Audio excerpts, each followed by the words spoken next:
Can you hear me now? Kavya? Yes, sir. Okay, Yes, sir. you can. Very good. Excellent. Yes, sir. Right. Um,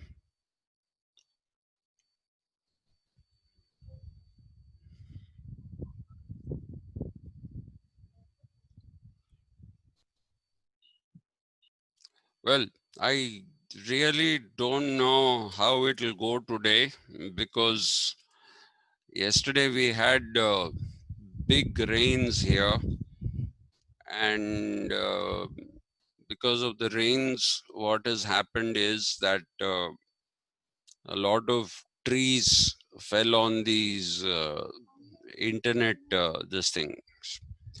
So my internet has been off since yesterday. Today morning I went to the college to sign, and on my way back I found there were three different companies uh, basically saying that they are repairing, but it might take a little more time. So I am now basically doing with a hotspot on my phone. Okay, we are right now connected with the hotspot on my phone, and this this basically is going on showing this message that connection is unstable. Okay, so let's hope for the best, and let's go as per the this thing.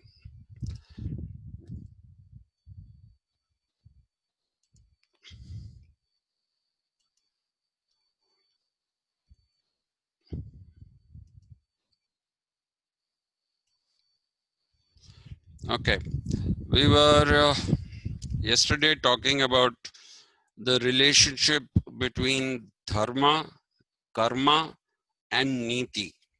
Okay, and I said that this relationship is also reflected in grammar, syntax, which is vyakarana. Okay, in vyakarana it says karta, karma, kriya, all these things. That relationship is also reflected in Dharma Shastra, Niti Shastra. Okay, and now what we need to understand is Nyaya Shastra. Now, there are different kinds of dharmas. We will come to that in a moment, very shortly. Uh, but the Nyaya Shastra is concerned with uh, a king and his mantris. Okay, I'm not using the word minister because minister is a Christian word. Okay, a minister is somebody uh, who is a pastor and one who has a role of a uh, clergyman. Okay, so actually at one time in this country there was a this thing that we should not use terms like minister. We should be using Raksha Mantri, Nyaya Mantri, Pradhan Mantri, even while speaking in English. That is what was a proposal that was put for some time. Um Still, some people do follow that up north, but we don't do it in the southern part of India. Okay, now what I want you to remember is that Nyaya Shastra is intricately related to those who are in the process of governance. And those who are in the process of governance, especially in the time of the Janapadas and the Ganapadas. Okay, when we look at the Janapadas and the Ganapadas at that particular time, you had chieftains. Okay, you had chieftains. They were not, see, when we are so used to, at least I don't know about you, I was so used to seeing N.T. Ramarao films. And in N.T. Ramarao films, every king he's got one kiritam, which is like 6 feet high and is covered in gold, and the building is like uh, a huge structure. That is not how it is. Actually, in the Janapadas, the chieftain lived like everybody else. Okay, and that's why it's called a republic. Janapada is an indigenous Indian republic, as is the Ganapada. Okay, it started changing with the Mahajanapadas. When the Mahajanapadas happened, the republics slowly gave way to empires and kings. But otherwise, governance was done by a chieftain with some advisors. Okay, so if you look at the panchayat system, for instance, the panchayat system is pretty old. It's not a new system. The panchayat raj system is not a new system at all. It was there in the old republics. It was called panch. Panch is panch, five. Okay, the five people who decided on what was a crime or what was not a crime was called the panchayat system. That is how people used panchayat. Okay, and I would ask you, all of you, to please procure a copy somehow of Munshi Premchand's novel. You can read it in English. I read it in Hindi. My Hindi is pretty good, so I can read in Hindi. So he wrote it in Urdu actually, but I read it in Hindi. Uh, the novel is called Panch Parameshwar. Okay, please read that novel. I don't want to tell you the story right now, then it'll take a long time and we'll. So, the Nyayasastra was guidelines given to those in governance, first and foremost, for ruling according to the principles of Nyaya. Nyaya can be translated roughly into justice. Okay, it's not a very good translation, but there is no other word that comes anywhere near that. So you will basically have to try and understand Nyaya as justice. Okay, and there were different ways in which one would uh,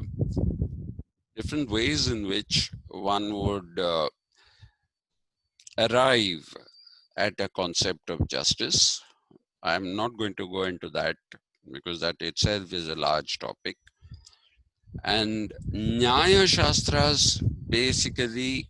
Shastra basically was some kind of a manual. You say user's manual, right? So again, like Niti, Nyaya is tied to Dharma. Okay, Nyaya is tied to Dharma, though it is justice. The source from which what is justice and what is not justice or injustice, okay, all that are derived out of the conception of the Dharma Shastra. So the overarching structure that is there is the Dharma Shastra, and it is the Dharma Shastra that basically guides the Nyaya Shastra, and the Nyaya Shastra is to be used extensively or was used extensively by the rulers, the chieftains in the republics, the Janapadas and the Ganapathas, and later even Rajas and Maharajas also use the Nyaya Shastra. For instance, the Nyaya Shastra is not something which is, exclusive to uh, the Sanatana Dharma tradition. The Nyaya Shastra has its presence in Jainism and it has its presence in Buddhism. I'm not going to talk about Jainism because Jainism is not a part of your syllabus. Buddhism, yes, Mr. Ghaus Pasha, you have something to ask? You have raised your hand. Ghaus Pasha. Okay. His audio is not connected, sir. I don't know. Everybody else is connected apparently. Yes, sir. But his audio is not connected.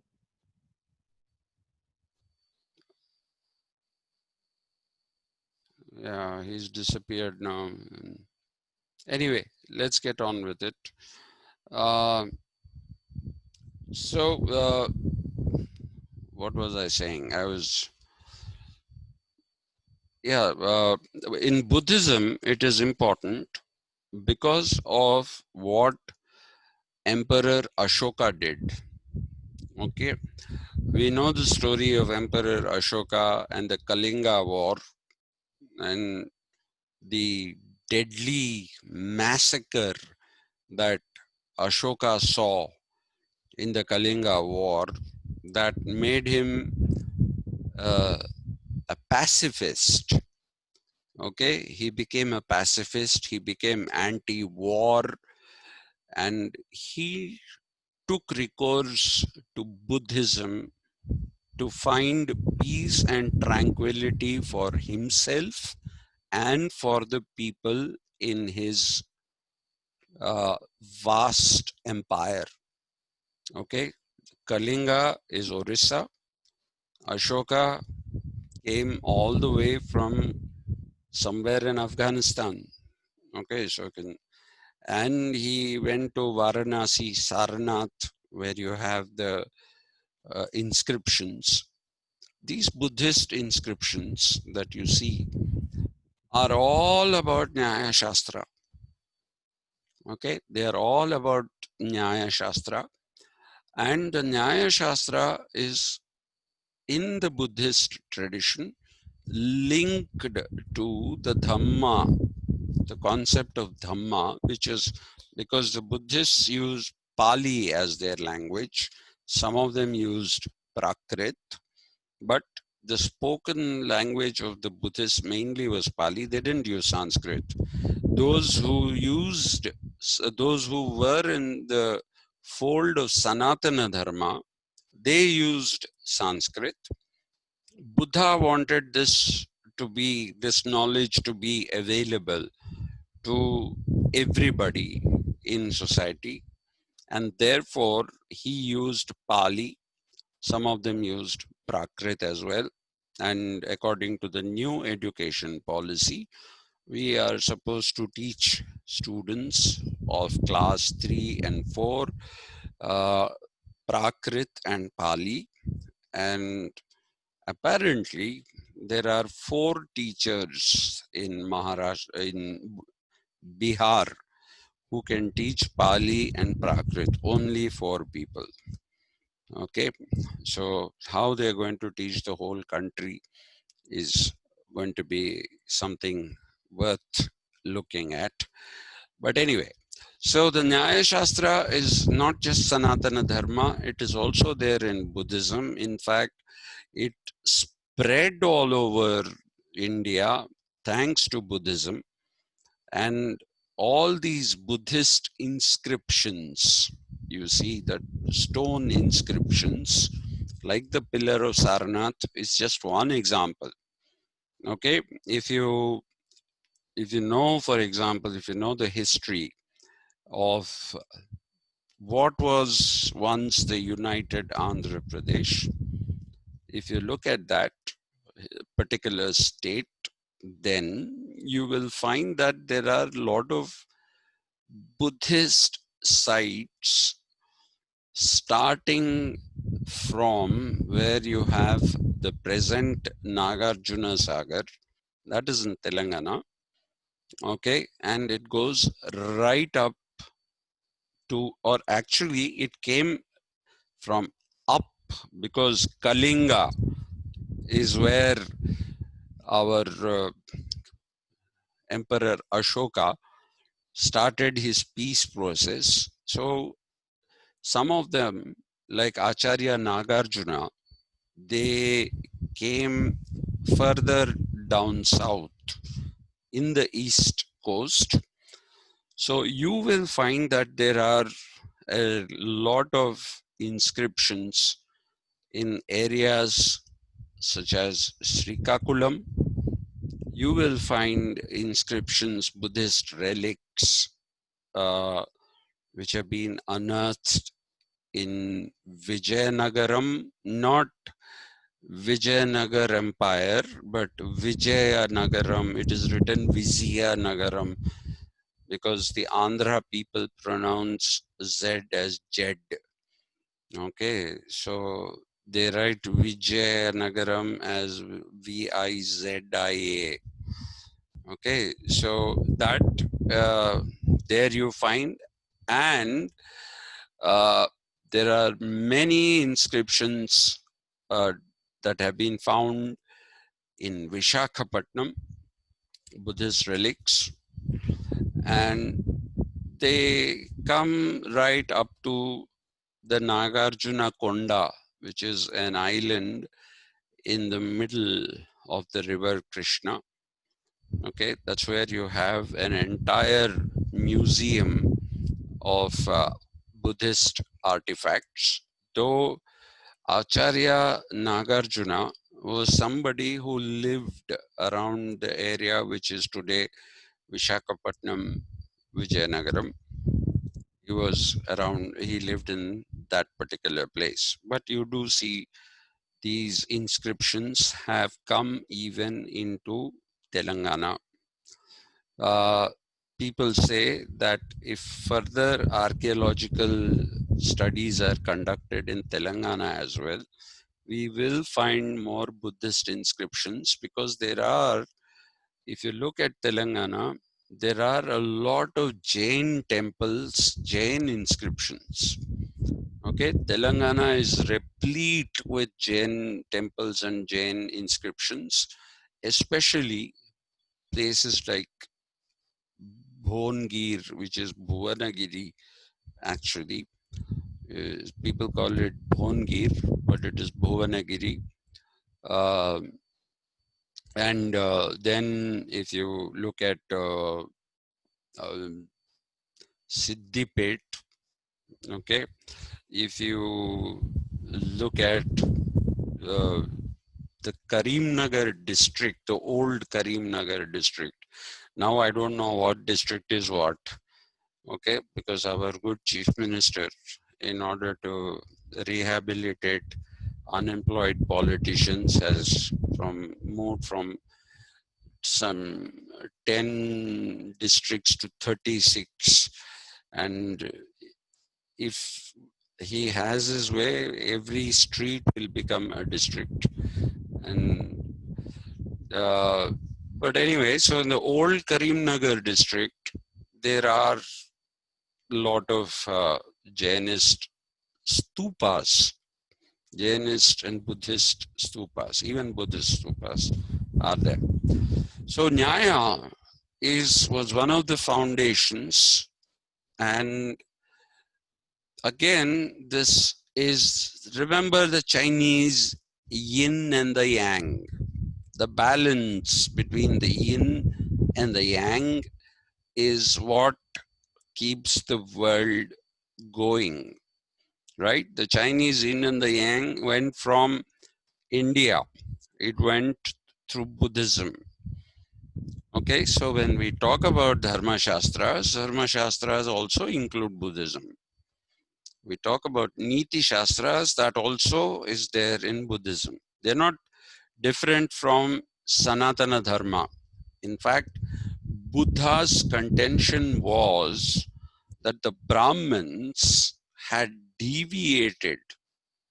Brahmins had deviated from the Dharma Shastras, Niti Shastras, Nyaya Shastras. They had deviated from this. Okay, and it was this particular deviation that led to perversions, okay, in all the Shastras and in governance, and therefore he tried to set up an alternative.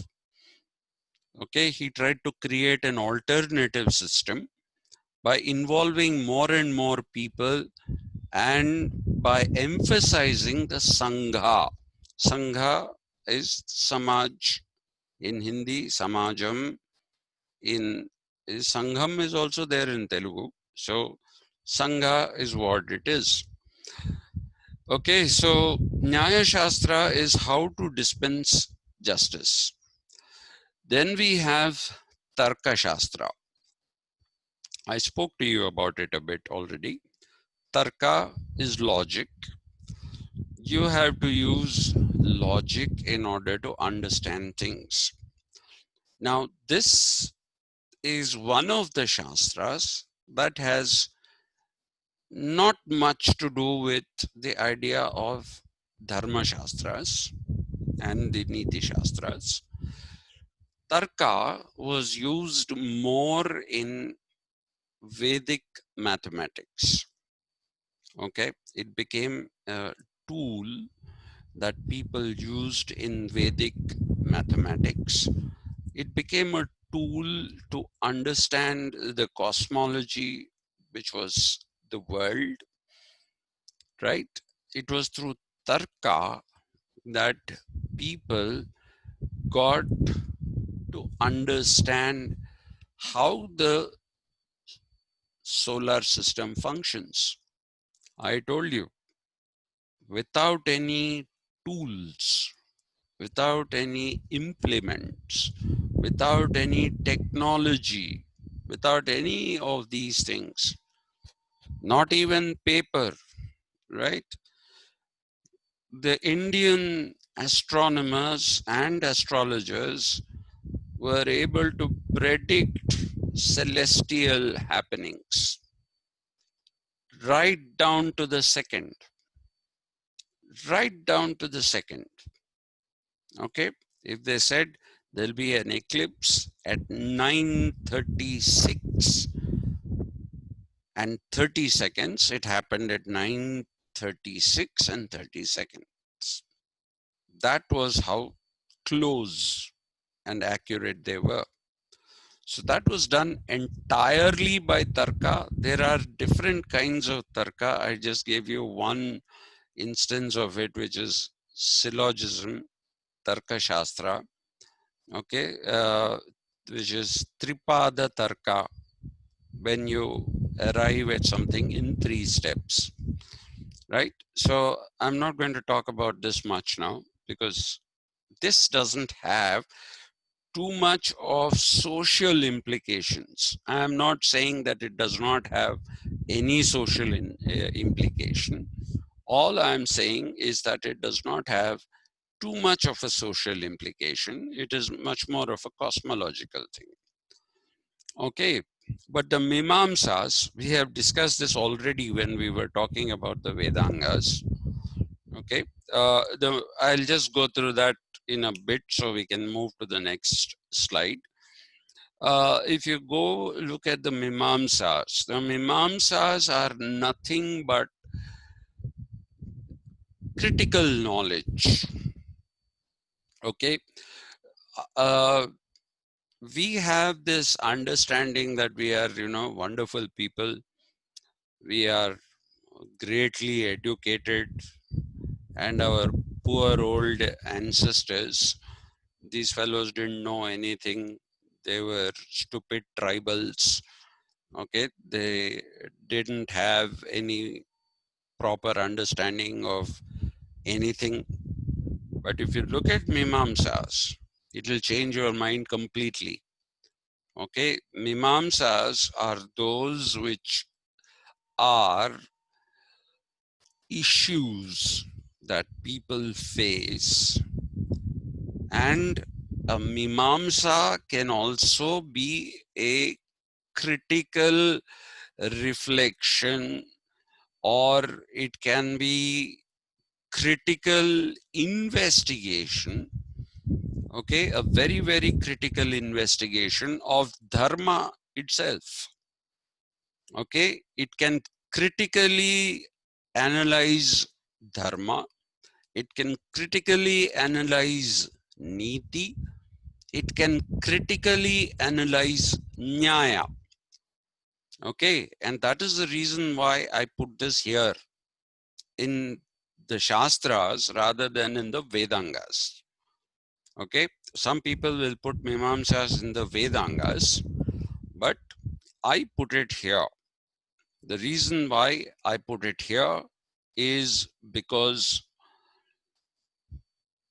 we will see that nothing went without critical understanding. Okay, so the ancients were much better than us. Okay, they were much better than us. They understood the world despite the lack of technology. They understood the world better than us. And therefore, Mimamsas are to be understood very, very, are to be taken very, very seriously. In fact, there are various Mimamsas written by different people which challenge the ideas of Manu. Okay, so they challenge the ideas of Manu Dharma Shastra. They say Manu is not right here. So people, not now, it's not like, we wake up in the 20th century and start criticizing Manu. No, even during the ancient period, there were criticisms of Manu, and those were done by people who wrote these Mimamsas or recited them, and later on they got written. Okay, so let's go to the next thing, that Puranas. Okay, Puranas is basically, if you look at it, it's a Hindi word which we use every day. Purana. Okay, we say Purana. Purana is old, right? When you talk about in the context of Sanskrit, you don't say Purana, you say Purana. Na. That is the sound. I don't know why my wife wanted me to put these two pictures here. It's her idea. Okay, so if you're wondering, she thought one is Ramayana, one is Mahabharata. She's right here, right? So she believes that these have to be there. I said, okay, if they're not going to hurt. So you can ignore the right part and look at the left part of this. Okay, so Purana is old. Traditional knowledge is called Purana. Okay, the Puranas are nothing but traditional knowledge which has been handed down from generation to generation by word of mouth. Okay, by word of mouth, they were handed over. So there are different kinds of Puranas. Okay, I have put one Garuda Purana there, if you noticed. Okay, like the Garuda Purana, you have the Vayu Purana. Okay, you have the Indra Purana. But all those things I did not put because it really doesn't matter. Then why did I put the Garuda Purana? Okay, before I talk about the Sthala Purana, let me justify my putting the Garuda Purana. The Garuda Purana is something which describes the journey of the soul from death to rebirth. Okay, the Garuda Purana describes the journey of the soul from death to rebirth. And very funnily, the Garuda Purana will tell you that if you are a Pamara, Pamara, Pamara, Pamara is an ordinary person, not a scholar. If you are not a Vedic scholar, it is better you don't read it because you won't understand it. So I took it up as a challenge and tried to read it. And I understood why they said you shouldn't read it. Because it is so full of intricacies that I couldn't make head or tail out of it. So then I asked a doctor, mind you, he's a relative of ours, he's a psychiatrist. I was just talking to him one day and I said, this Garuda Purana, I tried to read. He said, no, no, no, no, no. You should go to somebody who understands Puranas first, and then you should ask them to tell you what the Garuda Purana is. So he suggested the name of a person who explained the Garuda Purana to me. And the Garuda Purana basically details how the soul travels from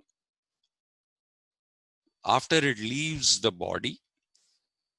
Okay, it says for about, it takes 13 days for the soul to leave the people with whom it lived in a body, and then how it goes into the intergalactic plane. It goes into the intergalactic plane. It can travel, the soul can travel to all the planets. Okay, and it's very much like Plato, the realm of souls. If you remember when we did the theory of forms, he talked about the realm of souls. It's very much like that. And a soul sometimes has to wait for a long time before it can find a body that is worthy of it, which means you might have to wait till you find, if you are a good person, then you need a noble birth.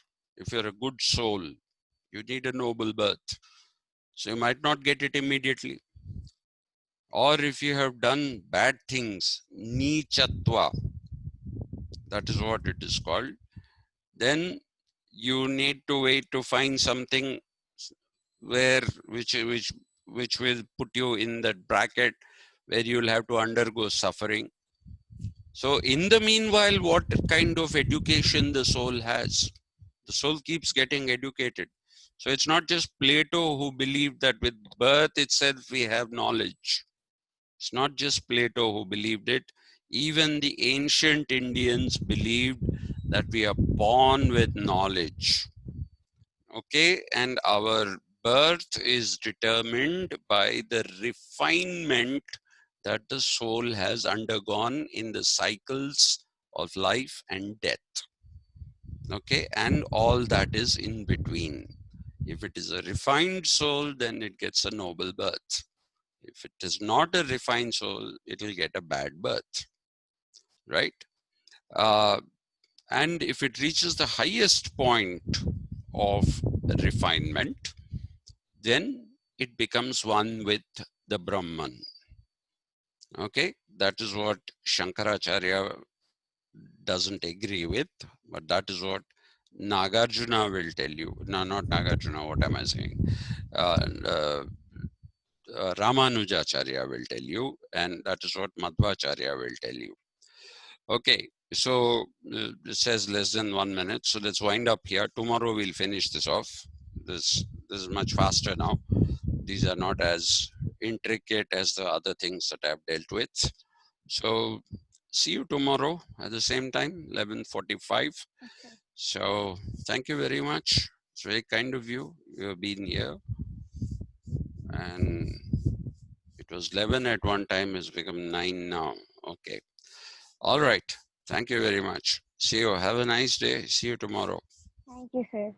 Yes, sir. Bye. Bye. Bye, sir. Take care.